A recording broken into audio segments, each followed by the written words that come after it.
We're moving now to the U.S. Stock index futures fell deep into negative territory ahead of Friday's open as the topic of trade continues to resurface.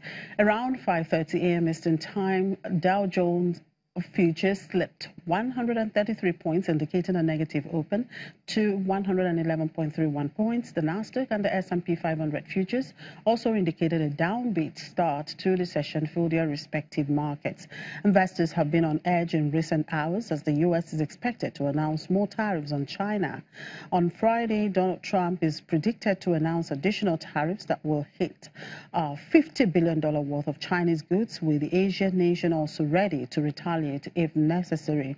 A slew of economic data are due at 8:30 a.m. Eastern Time. The Empire State Manufacturing Survey is due out, followed by industrial production at 9:15 a.m. Eastern Time, consumer sentiment at 10 a.m. Eastern Time, and Treasury International capital figures out at 4 p.m. Eastern Time. Friday also marks a quadruple witching day where volatility is likely as stock index futures, stock index options, stock options, and single stock futures expire. In Asia, markets closed mixed today as investors awaited developments on the expected unveiling of U.S. tariffs on China, while the euro remained downbeat. The Nikkei 225 rose 0.5%. In South Korea, the Kospi dropped 0.8%. Over in Australia, the S&P ASX 200 jumped 1.29%. Hong Kong's Hang Seng saw slim decline, slipping by 0.15%.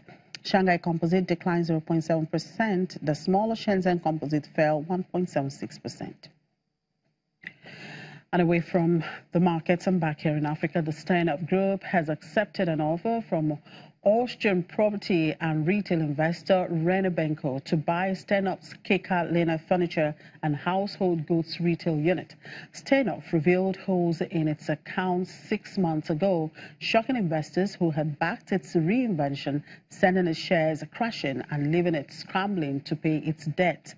Keka Lena's managing director says all contractual details will be fixed within the next few days, but did not mention the purchase price.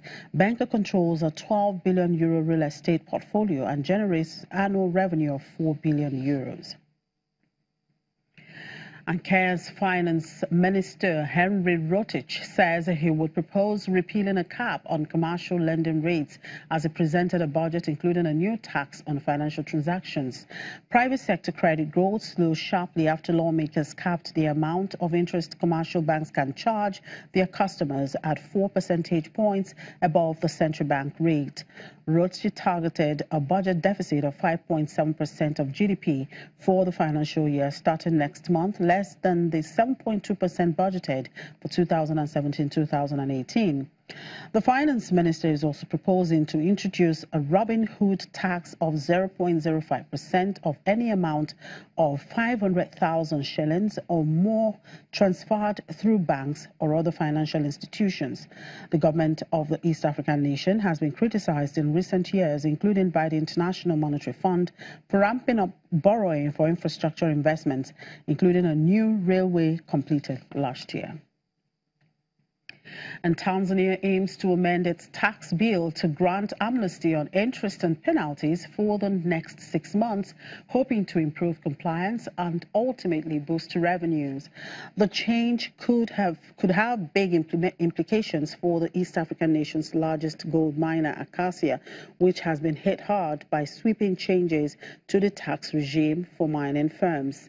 The new laws have slowed fresh investment in what has long been seen as one of Africa's brightest mining prospects, as companies assess the consequences of government efforts to claim a bigger slice of the pie.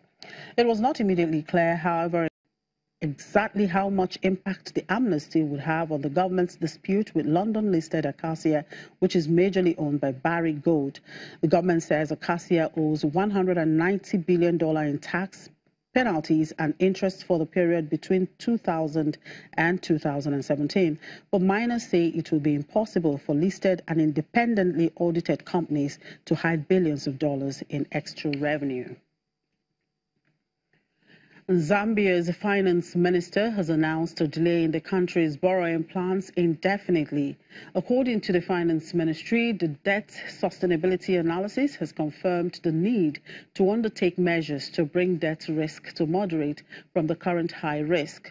The International Monetary Fund rejected Zambia's borrowing plans in February, saying the risk making its debt load harder to sustain. The new debt management plan could now clear the way for Zambia to agree a $1.3 billion loan agreement with the IMF.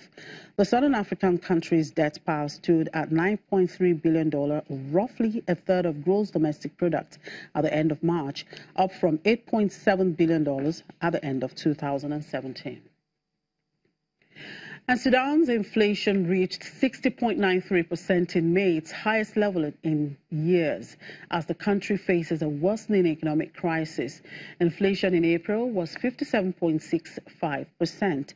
The Statistics Office agency says the cause of the May rise was because of higher food prices during increased demand for the Muslim holy month of Ramadan.